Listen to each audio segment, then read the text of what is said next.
Hi, welcome to this lecture on merge sort. Here's an outline for this lecture.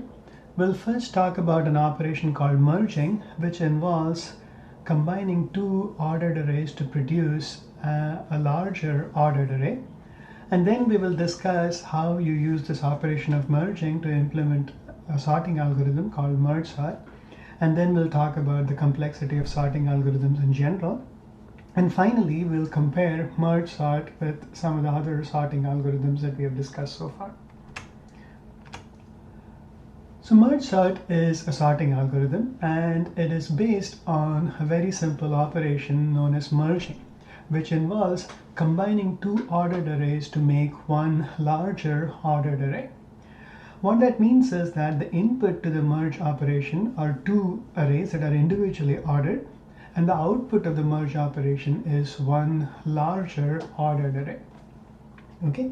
Now, once merging is in place, merge sort is implemented as what we call a divide and conquer algorithm. The way it works is that it receives an input array that we want sorted, and it divides that array into two halves and sorts the two halves recursively, and then combines or merges the two sorted halves using the merge operation. All right. So here is an example. So let's say our input array consists of all these strings M, E, R, G, E, and so on. What the merge sort algorithm will first do is divide that input into two halves. Okay. So all that is one half, and that is the other half. And then it simply sorts the left half to give us that. So that's simply the left half sorted, and then it sorts the right half recursively to give us that. And now notice that the two halves are individually sorted, which is then combined using the merge operation to give us an overall sorted array. Okay. Now just keep in mind that when we say that merge sort sorts the left half and the right half recursively, what it means is it's simply an application of the merge sort algorithm on the left half and the right half. Right?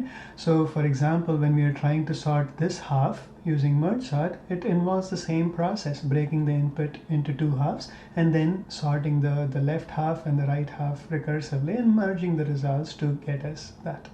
Similarly, when we say we sort the right half, what we mean is that we take the input, break it into two halves, and then sort the two halves recursively and combine the results to get us that.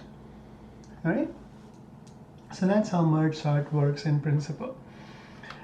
Now, before we proceed, let me give you some idea on how the merge operation works. Okay, so for that, remember that our two inputs are individually sorted arrays, such as these. Okay, and we want to merge them together to produce an overall sorted array. So what we do is we maintain two pointers, I and j, I pointing to the first element of the left half and j pointing to the first element of the right half. And then we compare the two. And we take the smaller one, in this case A, and make that part of our overall sorted array. So we grab A, and since we grabbed something from this side, we advance the j pointer by 1. And now we compare the two elements, E and E. They are the same, so let's say in that case, meaning when the two elements are the same, we grab something from the left half. So we grab this guy, place it in the sorted array, and then since we grabbed something from here, we increment I by 1. Now we compare E with this E. Again, they are the same, so I grab this guy and advance I by 1. Now we compare this E with G. E is smaller, so we grab this guy into the sorted array and advance J by 1. So now we are looking at E from here and G from here. E is smaller, so this goes in, and J is advanced by 1. Now we compare G and L. G is smaller, so G goes into the sorted output, and I is incremented by 1, and so on and so on and so on. Now notice that when we implement merge operation, it's quite possible that one of the two halves is exhausted before the other. So when that happens, we simply empty the other half into this sorted output. Okay. All right, so that's how a merge operation works in principle. Now let's look at how it's implemented in code. So that's what is shown on this slide. So we implement the merge operation as a private static method called merge inside of a program called merge. So merge is the program that implements the merge sort algorithm. Okay, and merge is simply a private helper that implements the merging operation. So it receives these arguments, right? So the first argument is an array of comparables called A, and this is the array that we want sorted, right? And merge sort requires an additional array called the auxiliary array, and that is the second argument. And that is also an array of comparables. An auxiliary array and the input array A, they have the same size. Okay, so merge sort requires some additional space, and that space is what we call the auxiliary array, and it has the same size as the input array A. Okay, and then we have these three pointers: low, mid, and high. Low pointing to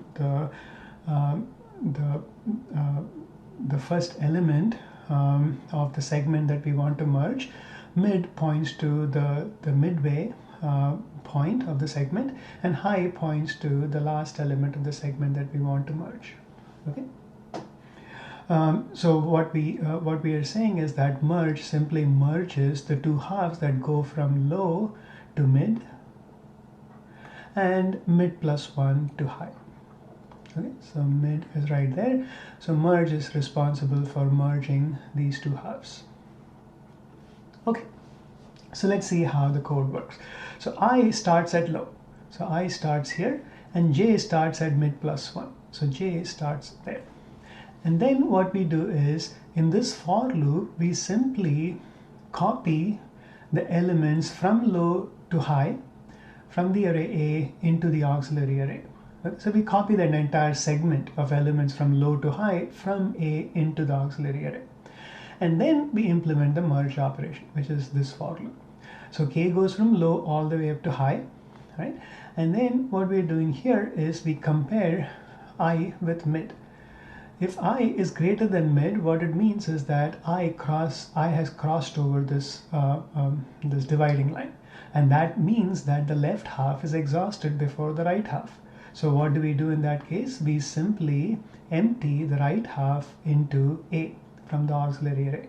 That's why we say A at K is aux at J, and then J is incremented by 1. Okay. But what if that's not the case, but J is greater than high? What does it mean for J to be greater than high? It means that it has sort of fallen over the edge, right? So which means that the right half is exhausted before the left half. So what do we do in that case? Simply empty the left half into A from the auxiliary array. So that's why we say A at K equals aux at I, and then I plus plus, right? But what if this is not true and this is not true, but we are in this scenario? So here we are simply comparing an element from here with an element from here. And if this element happens to be smaller, in which case this expression is going to be true, we are saying that simply grab that element from the auxiliary array and place it into the array A at the index K. And since we are grabbing something from here, J is incremented by 1. And if that is not true, it would mean that aux at J is greater than or equal to aux at I, in which case you simply grab an element from this side, which is aux at I, place it at A at K, and increment I by 1. All right? So that's how merge works. Now, what is the running time of merge operation? Well, what's the lowest possible value for low? It's 0. What's the highest possible value for high? It's n, the number of elements in the input array A. So in that case, you can see that this for loop goes from 0 all the way up to n in increments of 1, and so does this for loop. So it's very clear that the running time here is n. So the merge operation for an input of size n is a linear time algorithm. Okay, its running time is proportional to n. So let's look at a trace of the merge operation. So let's say we are given these two halves which are individually sorted. Okay, and the first step was to copy these elements from A into the auxiliary array, which is what is shown here. Okay, and so that's what the first for loop does in the merge operation. It simply copies elements from low to high into the auxiliary array. And then what we do is we implement the merge operation. So I starts at low, which is 0 in this case, and j starts at mid plus 1, so it's 5 in this case, right? So we are comparing the elements at 0 and 5. All right. So which one is smaller? Well, A is smaller, so that gets copied at the location k in the array A. Right? And then k becomes 1. And now what we're doing is, and since we got something from this side, j is incremented by 1. So it is now 6. Okay? So now what we are doing is we are comparing these two guys. Right? The element at I and the element at j. Which one is smaller? Well, this one is smaller, so that gets copied into A at the location k, so that's this guy here. And since we grabbed something from this side, j is incremented by 1, so j now becomes 7. Okay, and now we are comparing this element with E. And since they are both the same, the way the code works is it grabs something from this side into the array A at the location k. And since we got something from this side, I is incremented by 1. So I goes now to 1. Okay, so now we are comparing these two guys, this one and this one. And since they are the same again, we copy this guy into A at the location k and increment I by 1. Okay, so now we are comparing these two guys, and since E is smaller, we put that into the array A at the location k, and since we got something from this side, j is incremented by 1, so j goes up to 8. All right, and so on and so on. And then the next step, we compare G with R, and so on and so on. Okay, so that's how the merge operation works.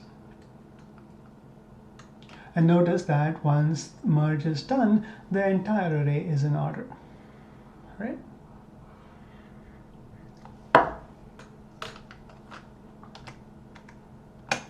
Okay, so now let's talk about the merge sort itself.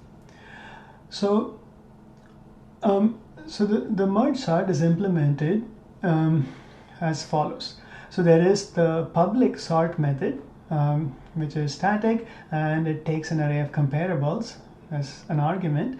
And then what it does is it sets up the auxiliary array. Okay, so the auxiliary array is an array of comparables, and it has exactly the same size as the input array. Okay.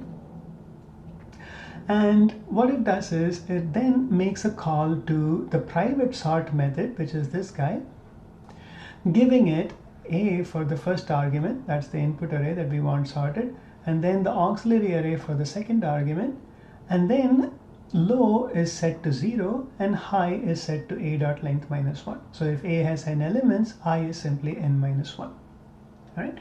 And this private sort method is recursive. And it's the private method that implements the merge sort algorithm. All right? So how does it work? Since it's recursive, it has a base case, and the base case says that if high is less than or equal to low, then return. So what does it mean for high to be less than or equal to low? It would mean that low and high are either the same or they have crossed sides. Okay, so that's the base case, in which case we simply return to the column. But if we are not at the base case, what we do is we calculate the index of the middle element as mid equals low plus high minus low divided by 2. Okay, so we have low, we have high, and then we have mid. And then what we do is we call sort recursively on the left half, which is low to mid.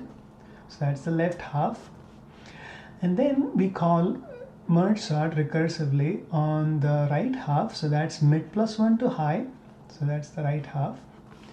And then once the two halves have been sorted, we simply call the merge operation that we talked about before. Okay, so we call merge to merge the two halves. Okay, because once these two sorts they return, what do we have? We have two halves that are individually sorted. We simply need to merge them, and the way we do that is by calling the merge method. All right. So that's merge sort. So now let's look at a trace of the merge algorithm. Now, so the public sort, so here is our input A, and it has these 16 strings, M, E, R, and so on, all the way up to this last string E. Okay, so that's my input, N equals 16 here. And the way this works is that the public sort method makes a call to the private sort method, all right, with these arguments, all right. And each call to the private sort method, it results in a call to the merge operation. So convince yourself that that is the case. So every call to the private sort method results in a call to merge. All right. So the first call to the private sort method results in a call to this merge. Right? And what is this saying? This is saying merge the two halves that go from 0 to 7 and 8 through 15. Okay, but what does the private sort method do? Well, it makes calls to sort recursively on the two halves, right? So this merge that you see here is from the sort that was called on the left half, which goes from 0 all the way up to 7. And this merge that you see is a call from a call to the private sort method on the right half, which goes from 8 through 15. Okay, 0 through 7 and 8 through 15. Right, and this sort and hence merge results in two recursive calls to sort and merge, which are shown here. All right, so this one that goes from 0 to 3, and this one that goes from 4 to 7, and this results in these two calls, all right, to sort and hence merge, and this results in these two calls, to sort and hence to merge. Okay, now when we are down to this merge, at that stage, you know, we have hit the base case. All right, and this merge is a very simple merge where the left half is simply M and the right half is E. So what does merge do in that case? It simply copies E here and M here, right? So this part of the input is now sorted. And then what does this merge do? It does the same for these elements. So you have two individual arrays that are sorted, and it sorts them to give us this overall sorted array of two elements. Okay, and now notice that so when this merge returns, we have this half sorted, and then when this merge returns, we have all these sorted, because this merge operates on a left half, which is that, and a right half, which is that, and merges them together to give us that.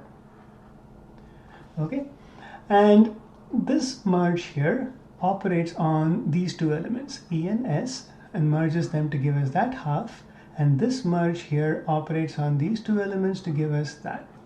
And then this merge merges these two arrays, which are individually sorted, to give us this array that is overall sorted. And then this particular merge merges these two halves to give us this, right? And then on the right hand side, this merge takes care of merging these two guys to give us that. And then this merge takes care of merging those two guys to give us that.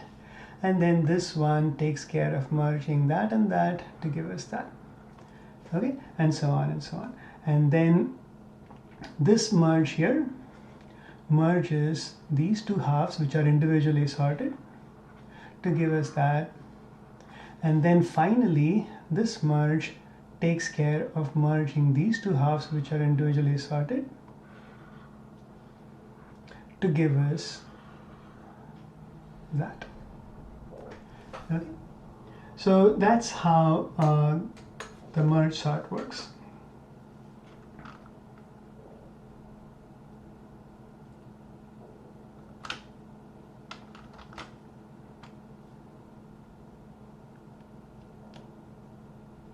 So now let's talk about the time complexity of merge sort. So top-down merge sort, which is the algorithm that we have discussed, it uses n log n comparisons. All right. So the log n comes from dividing the input into two halves, and the n comes from the merging operation. All right. So top-down merge sort uses n log n comparisons, and it also uses approximately n log n array accesses. So merge sort belongs to the linear-arithmetic class of algorithms. All right, since both the number of comparisons and the number of array accesses is linear-arithmetic, that is n log n.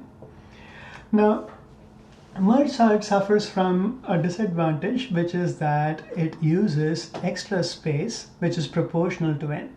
Right? This is the auxiliary array. So in addition to the input array of size n, we need an auxiliary array that is also of size n, and that's a disadvantage. All right. There is a variant of the merge program called merge x, and this is discussed in our text, and it implements the following improvements. All right. So it handles tiny subarrays using insertion sort. So when the arrays get very small, then merge x simply resorts or switches to insertion sort. And what's the advantage here? Well, the advantage here is that insertion sort is not recursive, so we don't pay the overhead, we don't pay the price of recursion, right, when we are dealing with tiny subarrays, right? So that's one improvement. Another improvement is merge x reduces the running time to be linear for arrays that are already ordered. Okay. So for example, if merge needs to merge these two halves. So let's say the left half is 2, 3, and 6, and the right half is 8, 13, 17, and 19. Okay, so merge, let's say, receives these two arrays as input. So these are individually sorted, but notice that even overall they are sorted. Okay, so there is no point in actually implementing the merge algorithm for these two inputs. So we can completely avoid the merge operation here. But what is a quick way of testing if the overall array that we are looking at is sorted? Well, there is a very easy way of testing. You simply look at the rightmost element of the left half and compare it with the leftmost element of the right half. And if this guy is less than or equal to this one, then we know that the overall array is also sorted. Okay, so the left half was sorted, right half was sorted, and if the largest element of the left half is less than or equal to the smallest element of the right half, then we know that there is no need to carry out the merge operation. All the elements are in the right place. Okay? So we can completely avoid the merge operation, right? And so that's what we are saying here. So we can skip a call to merge if a at mid is less than or equal to a at mid plus 1. Right? So that's another improvement that merge x implements. And then finally, it eliminates the time taken to copy to the auxiliary array by switching the role of input and auxiliary array in each recursive call. Right? So this is another improvement that can be that's implemented in merge X. It doesn't eliminate the space that is taken, but it certainly improves on the time that is taken to copy into the auxiliary array, right? By simply going back and forth between the input in the auxiliary array in each recursive call, right? So these are some improvements that merge X implements over merge. Now let's talk about the complexity of sorting algorithms in general. So it turns out that no comparison-based sorting algorithm can guarantee to sort n items with fewer than n log n comparisons. Right? In other words, a comparison-based sorting algorithm cannot do better than n log n comparisons. Right? And here is sort of like an informal proof of this fact, right? But before we look at the proof, let's first talk about this figure here. So let's say we are looking at three distinct keys, A, B, and C. All right. So what does it take to put these keys in sorted order? Okay. So for that, we need to look at the decision tree for the three keys, and that is what is shown here. All right. So for example, A, we first test if A is less than B or not. Okay. So that's one comparison. And if it is less, then we go along this branch. And so if A is less than B, you have A and B as such. So A is less than B. And then all that we need to do is test B with C. Okay? And now if B is also strictly less than C, then we are here, okay? And the sorted order is ABC. But at this stage, what if B is not less than C? So we know that A comes before B, but if B is greater than or equal to C, right, which is then we would be on this branch. So then we don't know where C is relative to A. So it might be here or it might be here. So how do we figure out? Well, we simply compare A and C. Okay? So we compare A and C, and if A is strictly less than C, then we know that it is ACB, which is what is shown here. And if not, meaning if A is greater than or equal to C, then we know that the ordering is CAB, which is what is shown here. All right. So for three distinct keys, these are all basically the possibilities. All right. So these are all the paths that you have to follow until you put the three keys in order. All right. So that's what this decision tree is telling you. Okay, so now let's look at an informal proof of this fact that no comparison-based algorithm can do better than n log n comparisons. So let's say that our array, our input array that we want sorted consists of n distinct values, right? Which are called a sub 1, a sub 2, and so on, all the way up to a sub n. Now, from this decision tree idea, it is very clear that in the worst case, the number of comparisons that you have to make is dictated by the height of the decision tree, right? So for example, if the ordering of these three elements was this, then in order to figure out that that is the ordering, we need to perform all these comparisons, this, this, and this. And that is simply the tree height, right? So that's what we are saying here. In the worst case, the number of comparisons that is done is dictated by the height h of the decision tree, right?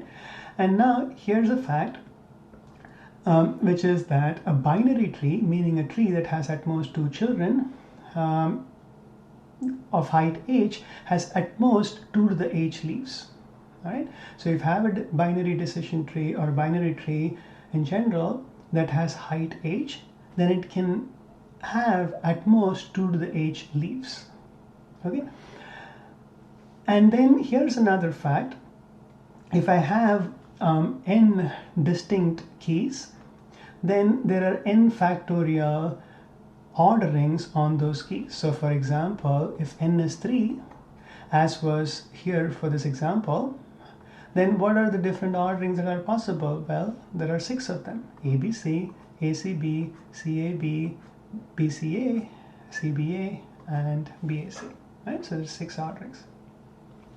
So the number of different orderings is basically n factorial, right? And the n factorial different orderings, that immediately implies that the tree that you're looking at has at least those many leaves, right? So what can we now say? Well, we know that the number of leaves is greater than or equal to n factorial. Okay, and we also know that the number of leaves is less than or equal to 2 to the h, because we're looking at a binary tree. So if the tree has height h, the maximum number of elements that it can have is 2 to the h, right? So we have this inequality.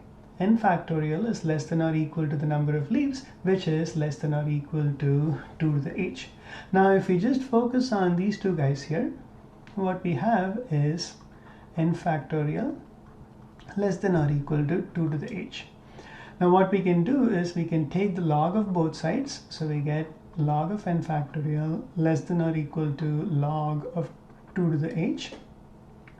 But there is something called Stirling's approximation, which says that log of n factorial is simply n log n, right? So on the left hand side, using Stirling's approximation, I can simply write n log n less than or equal to, and now you use the log identity, all right, which says that log of 2 to some power a is simply a times log to log of 2.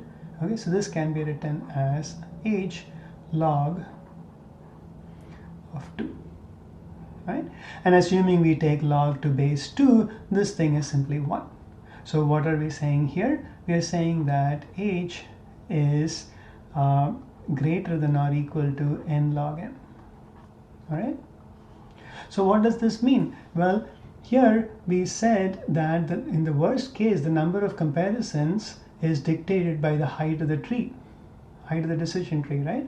And here this inequality tells us that the height of the tree is at least n log n, right?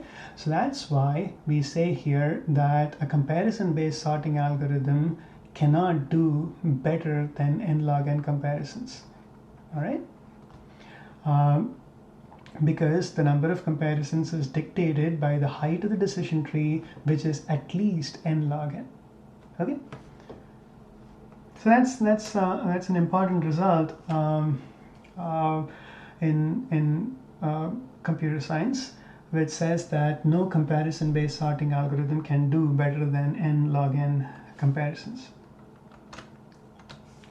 Now, merge sort is an asymptotically optimal comparison-based sorting algorithm. Why? Because the number of comparisons that you need in merge sort is approximately n log n.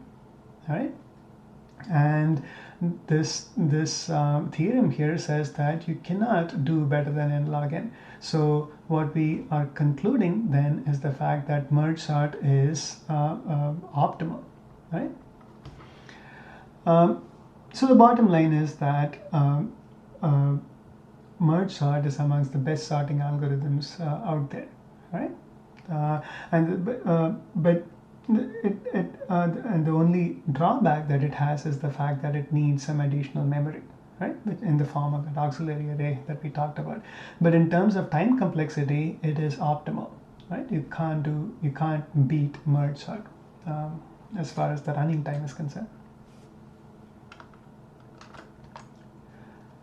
Okay, now let's talk about comparing merge sort with some of the other sorting algorithms that we discussed. And the way we are going to do that is using the sort compare program that we talked about before, which allows us to quantitatively compare two sorting algorithms, right? So here in the first instance, we are comparing merge sort with selection sort on an input of size 10,000 and 100 is the number of trials.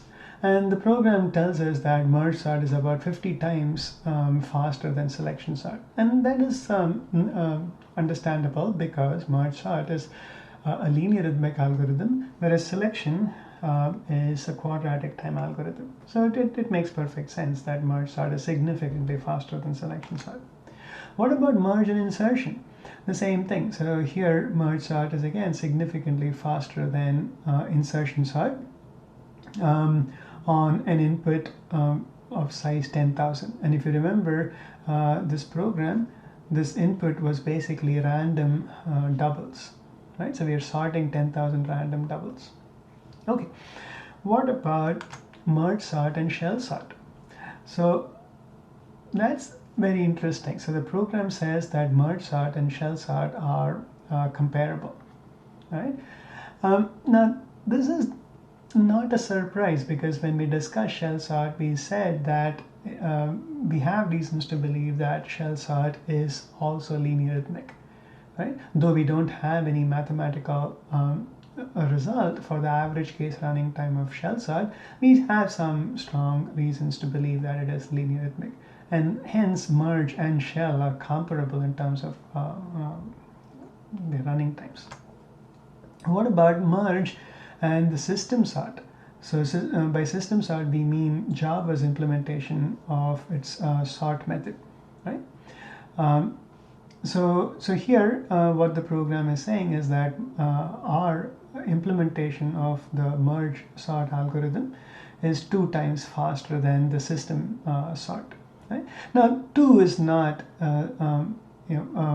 significant, right? But what we can sort of gather from here is that our merge sort is comparable to the system sort, right? So merge is significantly faster than selection and insertion, as we would expect, and it is comparable to shell and the system sort. Okay, so that concludes our discussion of merge sort. Thank you for your time.